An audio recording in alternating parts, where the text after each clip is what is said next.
She raised her champagne flute with that flawless smile, and in a voice as light as air, declared to the entire table, "We've decided to let Sophia have the lake house that Alex's parents so generously gave to the couple." The words landed like a blade wrapped in silk. No one moved. Forks hovered midair. My sister Sophia let out a breezy laugh. "Oh, come on, Mia. It's only a house. Don't make it weird." The guests exchanged awkward glances, unsure where to look. But my fiancé, Alex, didn't flinch. He just stared at my mother with an expression I'd never seen on him before, cold, measured, like he was finally seeing the full picture. "I'm Mia, and I grew up in a home where affection was currency, doled out to whoever shone brightest that day. From the outside, we were the perfect family. Curated Christmas cards, coordinated outfits for every holiday gathering. My mother, Victoria, always spoke with that poised assurance, telling neighbors how tightly knit we were. But beneath the surface ran unspoken laws everyone obeyed. Sophia sparkles. Mia supports. I was the kid who learned early to shrink myself so the spotlight stayed on my sister.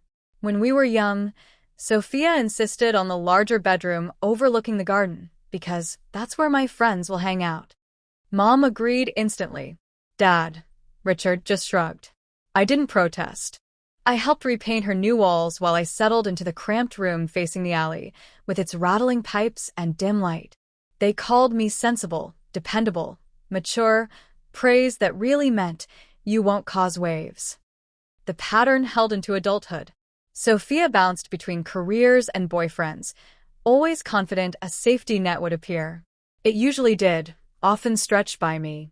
I covered her rent when she forgot, lent cash that vanished, stayed up late consoling her over messes she created, only to be ghosted when I needed a shoulder.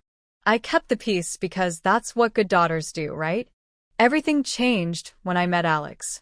He saw the woman behind the reliable facade, the one with ambitions, frustrations, and a voice of her own. He listened when I talked about my work, my ideas, like they carried weight. For once, I wasn't expected to carry everyone else's load alone. When his parents, the Grants, deeded us the cozy lake house in Portland as a wedding gift, a charming cedar-shingled retreat on the water, it felt like the first unearned stability I'd ever received. Not just shelter, but a true starting point for us. A sanctuary. That's probably why my mother couldn't let it stay mine. In the lead-up to the rehearsal dinner, Victoria's questions grew pointed. Was the house titled in a way that kept it in the family? Would Sophia be able to stay there during her latest rough patch? I brushed off the knot in my gut, telling myself it was harmless interest. But I knew Victoria. She never inquired without intent. The dinner itself felt off from the start. The venue's elegant lighting seemed glaring, the chatter forced. Sophia held court at the main table, regaling everyone with tales of her current chaos, voice laced with practiced vulnerability. Guests nodded empathetically. Mom hovered nearby, touching Sophia's arm with exaggerated warmth, declaring how we all pulled together in tough times. Subtle digs accumulated, Victoria praising the Grants, gift to the whole extended family, Sophia sighing about needing just a quiet spot to regroup. My father avoided my eyes, nursing a scotch. The Grants looked increasingly baffled. Alex stayed by my side, his thumb tracing calm circles on my hand. Then, as coffee arrived, Mom rose, clinking her glass. That rehearsed smile in place, she launched into her toast, only for Sophia to flash a triumphant little smirk across the table. In that instant, the puzzle clicked. The probing questions, the staged sympathy, the public build-up. This was no impulse. It was orchestrated. Her announcement hung in the air. Sophia's laugh followed, dismissive and delighted. Seriously, relax. It's just a house. Humiliation surged, hotter than rage. But something older broke loose inside me, the realization that this wasn't carelessness. It was entitlement, expecting my gratitude for the theft. Silence stretched. Alex leaned close. You don't have to perform for them anymore, he whispered. Just be honest. I excused myself, slipping into the quiet corridor. Hands trembling against the cool wall, I breathed. Alex joined me soon after. My phone vibrated. A group chat preview from Mom. Remind her how disappointed everyone will be if she objects. I opened it. The thread was a blueprint.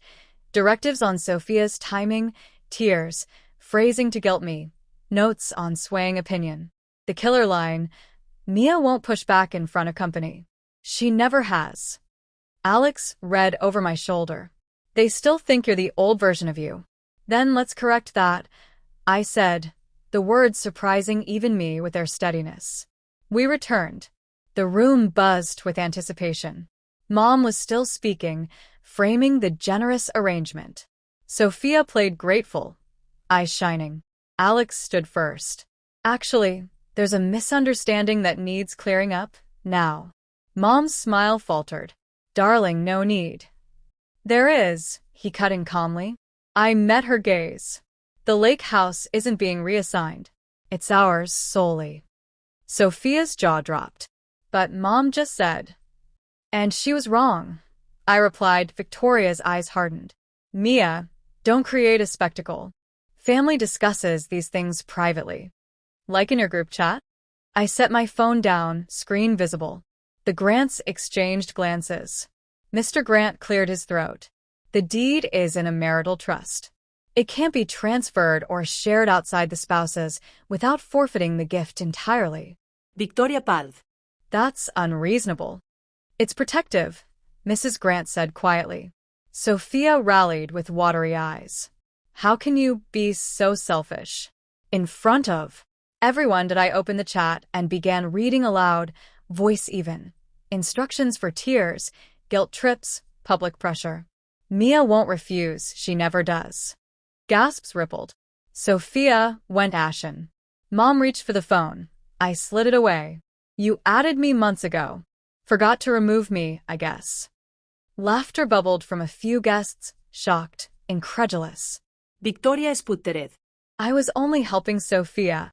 She doesn't need help that involves stealing from me, I said. The room emptied gradually, guests murmuring goodnights, laced with disapproval. Mom sank into her seat, mask shattered. For once, I didn't rush to soften the blow. The next day, I changed the locks on our apartment, blocked their numbers, and forwarded everything to the Grant's lawyer. Not vengeance, boundaries. 6 months later, as Alex and I hung curtains in our lake house, sunlight dancing on the water outside, I finally understood. The real gift wasn't the house. It was permission to choose who enters my life. Family isn't blood. It's mutual respect. Walking away didn't destroy mine. It just showed what was never truly there. If you've ever had to draw that hard line to save yourself, share your story below. And hit subscribe for more.